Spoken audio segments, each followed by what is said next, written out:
there, comic book fans. I'm John Andersen. I just watched episode 16 of Agents of S.H.I.E.L.D. It was pretty good. A lot of backstory on Gideon Malik, and a little headway on that flash forward that we've been seeing since the beginning of the back half of the season. But before I go any further, keep in mind I'm going to be going through key plot points from the episode. So if you haven't seen it yet, here is your spoiler warning. And there it goes. Now, as we've known from previous episodes, Hydra has been performing this ritual for generations, offering a sacrifice to this god that is now Grant Ward's character. And it turns out that Gideon Malik's father had the ceremony kind of fixed in his favor, where he would never be chosen, so he never had to worry about being sacrificed. And we learned that Gideon kind of took after his father and did the same thing, unbeknownst to his brother, who eventually got sacrificed. And it's apparent that we understand Gideon's cowardness because at the end of last episode, Charles gave him a vision of his death, which he's assuming is later on or very soon because he feels that Grant Ward's character has fulfilled his purpose and no longer needs Gideon.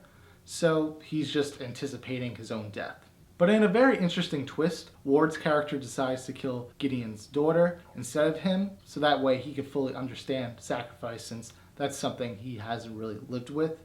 Now, during this time, the team is trying to track down Gideon's right-hand man, Gira, who is an inhuman that can control inanimate objects, which is a huge issue because once he's finally captured, he's able to take control of the ship. Bringing light to that flash-forward scene, which at first I was like, how is that going to intertwine in the story whatsoever? And now it seems apparent that he might be controlling that ship. We still don't know who's on the ship, but it's safe to say we'll find out probably next episode. Now that leaves Daisy and Lincoln, who were on a side mission to track down this rogue inhuman who was banished from Afterlife for stealing this artifact, which they believe will help them defeat Grant Ward's character. So as you can imagine, this mission is in need of more than just two people. So Lincoln suggests to Daisy that they activate the Secret Warrior Initiative, which they're going to take all the Inhumans that they've befriended over this season and get them to help them rescue S.H.I.E.L.D. So that's my thoughts on episode 16. If you guys like this video, be sure to share and subscribe. Follow me on Facebook at John Ryan Andersen or on Instagram and Twitter at The Comic Look.